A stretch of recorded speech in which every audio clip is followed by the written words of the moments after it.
ಎಲ್ಲೋ friends, ಎಲ್ಲರೂ ಹೇಗಿದ್ದೀರಾ? ಎಲ್ಲರೂ ಚೆನ್ನಾಗಿದ್ದೀರಾ ಅಂತ ಅಂದ್ಕೊಂಡಿದ್ದೀನಿ. ನಾನು ಕೂಡ ಚೆನ್ನಾಗಿದ್ದೀನಿ. ಇವತ್ತಿನ ಒಂದು ಪೂರ್ತಿ ಮಾಹಿತಿ ಏನಪ್ಪ ಅಂತ ಹೇಳಿದ್ರೆ, ಗ್ರಹಣದ ಬಗ್ಗೆ. ಗ್ರಹಣ ಅಂತ ಹೇಳಿದ್ರೆ ಖಂಡಗ್ರಾಸ ಚಂದ್ರಗ್ರಹಣ ಭಾನುವಾರ ಇರೋದ್ರಿಂದ, ಭಾನುವಾರ ನಾವು ಏನೆಲ್ಲ ಮಾಡಬೇಕು, ಯಾವ ರೀತಿಯಲ್ಲಿ ನಾವು ಗ್ರಹಣವನ್ನು ಆಚರಣೆ ಮಾಡಬೇಕು, ಗ್ರಹಣದಿಂದ ಯಾವ ರಾಶಿಗೆ ಶುಭ, ಯಾವ ರಾಶಿಗೆ ಅಶುಭ ಇದೆ ಅಂತ ನೋಡ್ತಾ ಹೋಗೋಣ.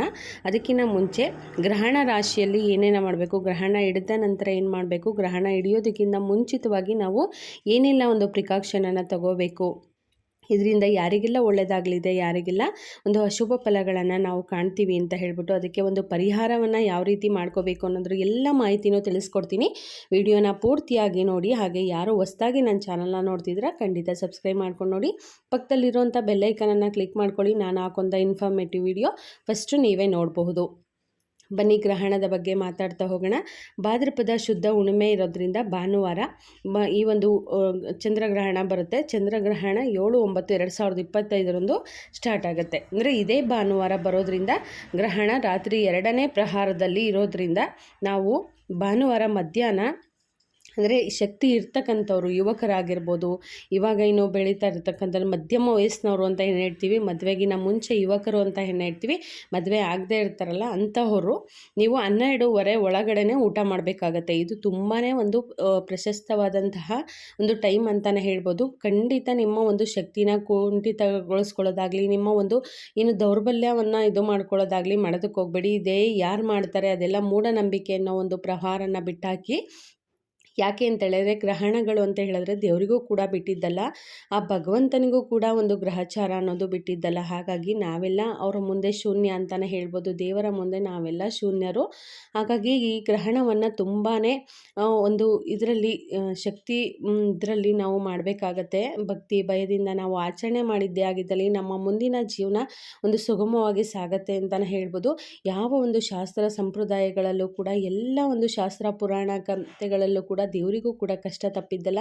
ಆದರೆ ದೇವರುಗಳ ಮುಂದೆ ನಾವೆಲ್ಲ ಯಾರಿಗೆ ಹೇಳಿ? ಹಾಗಾಗಿ ನಮ್ಮ ಒಂದು ಜೀವನ ಮುಂದೆ ಸುಗಮವಾಗಿ ಸಾಗಲಿಕ್ಕೆ ಈ ಒಂದು ಆಚರಣೆಗಳು ಕಟ್ಟುಬದ್ಧ ಆಗಿರುತ್ತೆ. ಅಂದರೆ ನಾವು ಅದನ್ನು ಮಾಡಲೇಬೇಕಾಗಿರುತ್ತೆ. ಹಾಗಾಗಿ ಏನು ನೀವು ವಯಸ್ಕರಿರ್ತೀರಾ, ಅಂದರೆ ಶಕ್ತಿದಾತರಿರ್ತೀರಾ, ಯುವಕರಿರ್ತೀರಾ ಅಂಥವ್ರೆಲ್ಲರೂ ಕೂಡ 12 ಅಂದರೆ ಭಾನುವಾರ ಮಧ್ಯಾಹ್ನ 12:30 ಒಳಗಡೆ ನೀವು ಊಟ ಮಾಡಬೇಕಾಗತ್ತೆ. 12 ನಂತರ ವೇದಕಾಲ ಪ್ರಾರಂಭವಾಗುತ್ತೆ. 12 ನಂತರ ವೇದಕಾಲ ಪ್ರಾರಂಭವಾಗಿ ನೀವೇನಾದ್ರು ಆವಾಗ ಊಟ ಮಾಡಿದ್ರಿ ಅಂತ ಹೇಳಿದ್ರೆ ನಿಮ್ಮ ಶಕ್ತಿ ಕುಂಠಿತ ಆಗುತ್ತೆ. ಅಂದರೆ ನೀವು ದುರ್ಬಲರಾಗ್ತೀರಾ ಅಂತ ಹೇಳುತ್ತೆ ಶಾಸ್ತ್ರ. ಹಾಗೆ ಅಂದರೆ ಯುವಕರು, ಮಕ್ಕಳು ಮತ್ತು ವಯಸ್ಸರಾಗಿರ್ತಾರಲ್ಲ, ವಯಸ್ಸಿನವರ ಅಂದರೆ ತುಂಬ ಏಜ್ ಆಗಿರುತ್ತೆ, ವಯಸ್ಕರು ಅಂತ ಹೇಳ್ತೀವಿ, ಏಜ್ ಆಗಿರುತ್ತೆ. ಆಮೇಲೆ ಏನಾದರೂ BP ಶುಗರು ಕಾಯಿಲೆಯಿಂದ ಕಾಯಿಲೆಯಿಂದ ಬಳಲ್ತಾ ಇರೋರು ಅಂಥವ್ರು, ಆಮೇಲೆ ಗರ್ಭಿಣಿ ಸ್ತ್ರೀಯರು, ಇವರೆಲ್ಲನೂ ಕೂಡ 4:30 ಒಳಗಡೆ ಊಟ ಮಾಡಬೇಕಾಗತ್ತೆ. 4:30 ಒಳಗಡೆ ಊಟ ಮಾಡಿದ್ರೆ ಬಾಣಂತಿಯರಾಗಿರ್ಬೋದು, ಪ್ರೆಗ್ನೆಂಟ್ ಇರೋರಾಗಿರ್ಬೋದು, ಮಕ್ಕಳಾಗಿರ್ಬೋದು, ಆಮೇಲೆ ಏಜ್ಡ್ ಅಂದರೆ ಏನು ವೃದ್ಧರು ಅಂತ ಹೇಳ್ತೀವಿ, ವಯಸ್ಸಾಗಿರ್ತಕ್ಕಂಥ ಮನೇಲಿ ಹಿರಿಯರಾಗಿರ್ತಕ್ಕಂಥ ವಯಸ್ಸಾಗಿರ್ತಕ್ಕಂಥವ್ರಾಗಿರ್ಬೋದು, ಆಮೇಲೆ ಏನಾದ್ರು ಅನಾರೋಗ್ಯದಿಂದ ಬಳಲತ್ತಂಥವ್ರಾಗಿರ್ಬೋದು, BP ಶುಗರು ಏನಾದರೂ ಕಾಯಿಲೆಗಳು ಬಂದಿರುತ್ತೆ ಅಂಥವ್ರಾಗಿರ್ಬೋದು, 4:30 ಒಳಗಡೆ ನೀವು ಊಟ ಮಾಡ್ಕೋಬೇಕು. ಎಲ್ಲರೂ ನೀವು 4 ಅಂದರೆ ಯುವಕರು, ನಾನು ಹೇಳಿದ್ನಲ್ಲ ಫಸ್ಟಿಗೆ 12:30 ಒಳಗಡೆ ಊಟ ಮಾಡಬೇಕು ಅಂತ. ನೀವೇನಾದ್ರು 12:30 ಮೇಲೆ ಊಟ ಮಾಡಿದ್ರಿ ಅಂತ ಹೇಳಿದ್ರೆ 3 ದಿವಸ ಕಡ್ಡಾಯವಾಗಿ ನೀವು ಉಪವಾಸನ ಮಾಡಬೇಕಾಗತ್ತೆ. ಗ್ರಹಣ ಹಿಡಿಯುವಂಥ ಸಮಯ ಬಂದು ರಾತ್ರಿ 9:57ಕ್ಕೆ ಗ್ರಹಣ ಹಿಡಿಯುತ್ತೆ. ಗ್ರಹಣ ಬಿಡುವ ಸಮಯ ಬಂದು 1:27ಕ್ಕೆ ಗ್ರಹಣ ಬಿಡುತ್ತೆ. ಈ ರಾಶಿಯವರಿಗೆ, ಯಾವ ರಾಶಿಯವರಿಗೆ ಶುಭ ಅಶುಭ ಫಲಗಳಿರುತ್ತೆ ಅಂತ ನೋಡ್ತಾ ಹೋಗೋಣ. ಶುಭ ಫಲ ಬಂದು ಮೇಷ, ಕನ್ಯಾ, ವೃಷಭ, ಧನು ರಾಶಿಯವರಿಗೆ ಶುಭ ಫಲಗಳಿರುತ್ತೆ. ಇವರು ಎಲ್ಲನೂ ಕೂಡ ಶಾಸ್ತ್ರಬದ್ಧವಾಗಿ ಒಂದು ಆಚರಣೆನ ಮಾಡ್ತಕ್ಕಂಥದ್ದು. ಇವರಿಗೆ ತುಂಬಾ ಒಳ್ಳೆಯ ಒಂದು ಫಲಗಳಿದೆ ಇದರಿಂದ ಅಂತ ಹೇಳ್ಬೋದು. ಮಧ್ಯಮ ಫಲಗಳು ಯಾರಿಗಿದೆ, ಯಾವ ರಾಶಿಗಿದೆ ಅಂತ ಹೇಳಿದ್ರೆ ಮಿಥುನ ರಾಶಿ, ಸಿಂಹ ರಾಶಿ, ತುಲಾ ರಾಶಿ, ಮಕರ ರಾಶಿ, ಇವರಿಗೆ ಮಧ್ಯಮ ಫಲಗಳಿರುತ್ತೆ. ಹಾಗಾಗಿ ಇವರು ಕೂಡ ಒಂದು ಶಾಸ್ತ್ರಬದ್ಧವಾಗಿ ಗ್ರಹಣವನ್ನು ಆಚರಣೆ ಮಾಡ್ತಕ್ಕಂಥದ್ದು.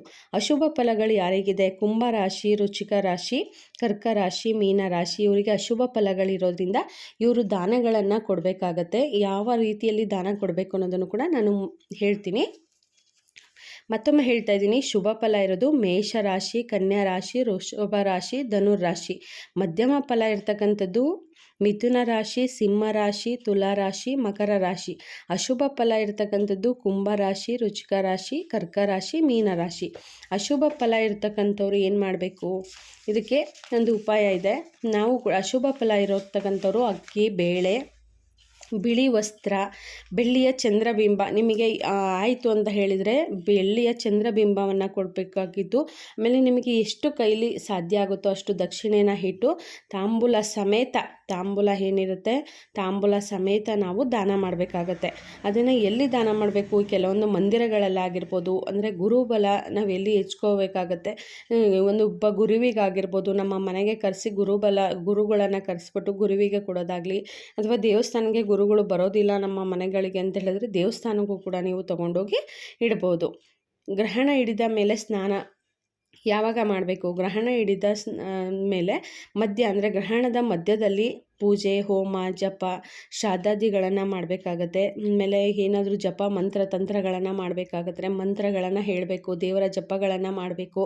ಆಮೇಲೆ ದೇವರಿಗೆ ಒಂದು ಅಭಿಷೇಕವನ್ನು ಮಾಡ್ತಕ್ಕಂಥದ್ದು ಇದೆಲ್ಲನೂ ಕೂಡ ಮಾಡಬೇಕಾಗತ್ತೆ. ಗ್ರಹಣ ಬಿಟ್ಟ ಮೇಲೆ ದಾನವನ್ನು ಮಾಡಬೇಕು. ಮತ್ತು ಗ್ರಹಣ ಬಿಟ್ಟ ಮೇಲೂ ಕೂಡ ಸ್ನಾನನ ಮಾಡಬೇಕಾಗತ್ತೆ. ಮಂತ್ರ ಮಾಲಿನ್ಯ ಪರಿಹಾರಕ್ಕೋಸ್ಕರ ಗ್ರಹಣ ಪೂರ್ವಕಾಲದಲ್ಲಿ ಗುರುಗಳಿಂದ ಉಪದೇಶವನ್ನು ಪಡಿಬೇಕು. ಗುರುಗಳಿಂದ ಉಪದೇಶ ಪಡೆದ ಮಂತ್ರವನ್ನು ನಾವು ಹೇಳಬೇಕಾಗತ್ತೆ. ತುಂಬಾ ಒಳ್ಳೆಯದಾಗತ್ತೆ. ಆಮೇಲೆ ಗಾಯತ್ರಿ ಮಂತ್ರವನ್ನು ಖಂಡಿತವಾಗಿ ಹೇಳಬೇಕು. ಗಾಯತ್ರಿ ಮಂತ್ರವನ್ನು ಖಂಡಿತ ನೀವು ಜಪಿಸಿದ್ದೇ ಆಗಿದ್ದಲ್ಲಿ ನಿಮ್ಮ ಏನೇ ಒಂದು ಸಮಸ್ಯೆಗಳಿದ್ರೂ ಕೂಡ ಬಗೆಹರುತ್ತೆ. ಇದರಿಂದ ಏನೇ ಒಂದು ಒಳ್ಳೆಯ ಕಾರ್ಯಗಳು ಮುಂದೆ ಸುಗಮವಾಗಿ ಸಾಗಬೇಕು ಅಂತ ಹೇಳಿದ್ರು ಗ್ರಹಣದ ಯಾವ ಒಂದು ಇದು ಕೂಡ ಆಗೋದಿಲ್ಲ. ಅಶುಭ ಫಲಗಳಿಗೆ, ಮಧ್ಯಮ ಫಲಗಳಿಗೆ ನಾನು ಹೇಳ್ತಾ ಇರೋದು. ಇದನ್ನು ಖಂಡಿತ ಗಾಯತ್ರಿ ಮಂತ್ರವನ್ನು ನೀವು ಪಠಣೆ ಮಾಡಿ. ಇದನ್ನು ಗ್ರಹಣ ಹಿಡಿಯೋ ಸಮಯದಲ್ಲಿ ಮಧ್ಯ ಭಾಗದಲ್ಲಿ ನೀವು ಹೇಳಬೇಕಾಗತ್ತೆ. ಗ್ರಹಣ ಹಿಡಿಯೋ ಸಮಯ ರಾತ್ರಿ 9:57ರಿಂದ